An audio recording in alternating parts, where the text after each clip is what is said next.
대한민국 K9 자주포가 한 분야의 전설이 되고 있습니다. 20세기를 대표하는 총기라면 미국의 M16과 구소련의 AK-47을 꼽을 수 있는데요. 두 총기 모두 수십 년 동안 서방 진영과 공산 진영에서 주력 개인화기로 활약했고 이후에도 수많은 파생형과 개량형이 등장해 아직도 현역으로 활약하고 있습니다.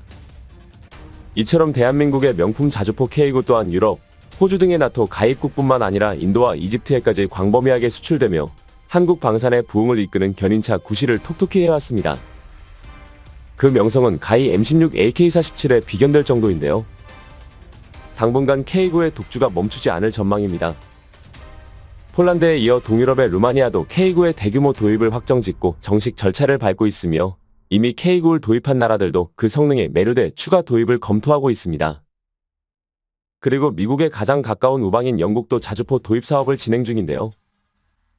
바로 여기서 대한민국 K9의 쟁쟁한 경쟁자들을 누르고 도입 유력 후보로 주목받고 있습니다. 만약 영국의 K9이 수출된다면 우리 방산 역사에 기념비적인 사건이 될 텐데요. 그도 그럴게 영국은 여전히 전 세계 56개국에 달하는 영연방 국가들의 엄청난 영향력을 행사하고 있습니다. 이들의 구심점인 영국에서 K9를 도입한다면 그 잠재적 효과는 상상을 초월할 텐데요. 오늘은 영국 차기 자주포 도입 사업의 가장 최신 소식들을 상세히 전달해 드리겠습니다. 지난 7월 영국 국방조달부의 제임스 카틀리지 장관은 영국 의회에서 영국의 주력 자주포 AS-90 교체 프로그램의 속도를 낸다고 발표했습니다.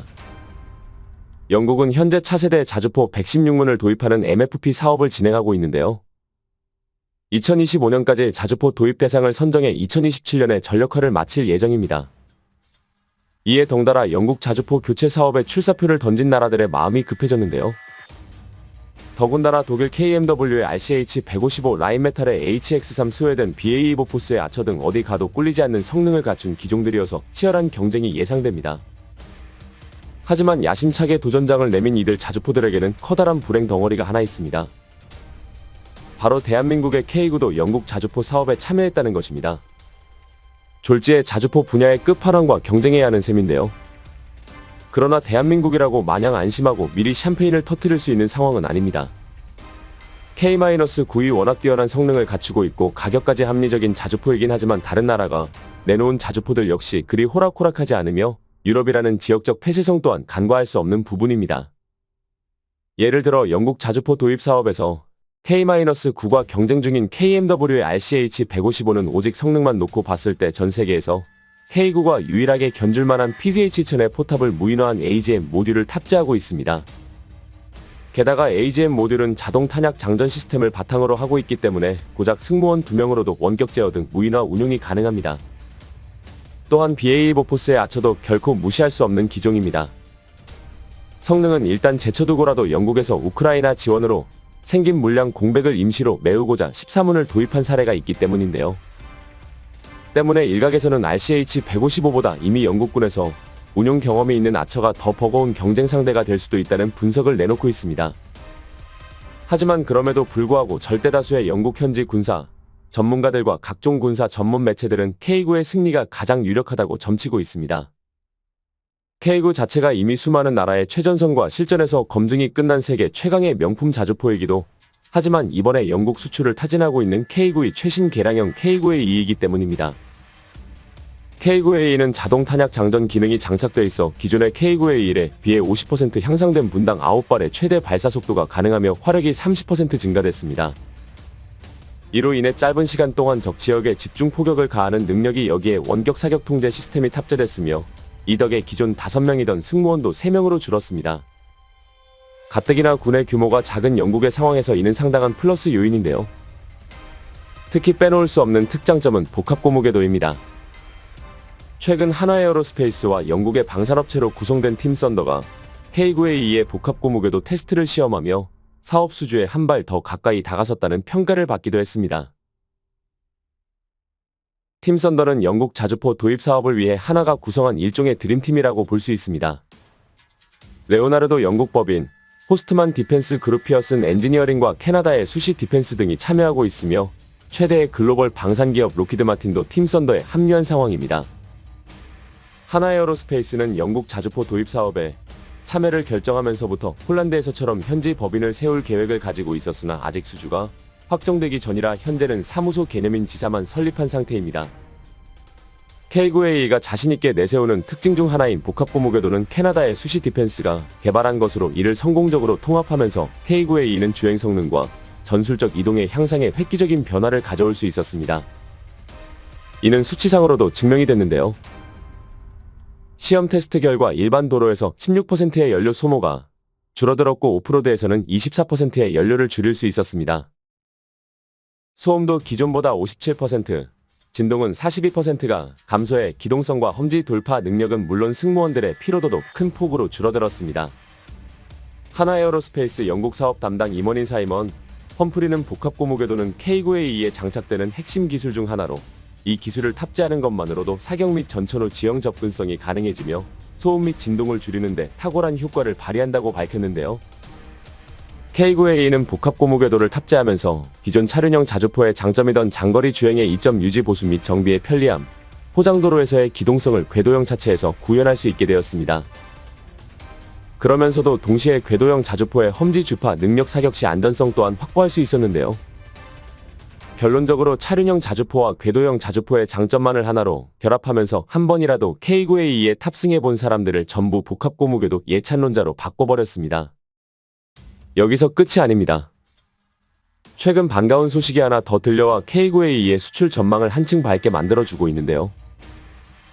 우리나라 최대 탄약 제조 기업인 풍산이 K9에 활용될 155mm 사거리 연장탄 개발에 성공한 것입니다. 사거리 연장탄을 발사하면 사거리가 기존의 40km에서 60km까지 늘어납니다. 사거리를 증가시키기 위해 풍산이 적용한 방법은 저항을 낮추는 기술과 로켓 추진 장치를 추가하는 방식입니다.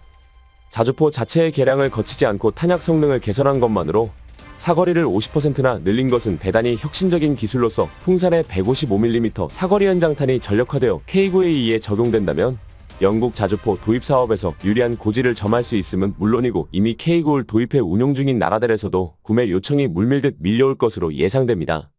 사거리 60km는 독일의 PZH-1000과 비교해도 월등한데요.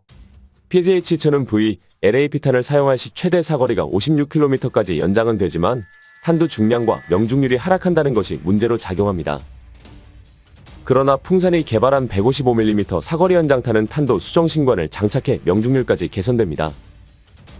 더군다나 LAP탄은 개발국인 남아공에서 한정적으로 생산되며 가격까지 천정부지로 치솟고 있다는 점을 고려하면 자주포 시장에서 영원한 라이벌이라고 여겨졌던 독일 PZH-1000이 이제는 K9의 뒤를 보며 쫓아가는 신세가 되었습니다. 사거리 연장은 포병 전술에 엄청난 이점을 제공합니다.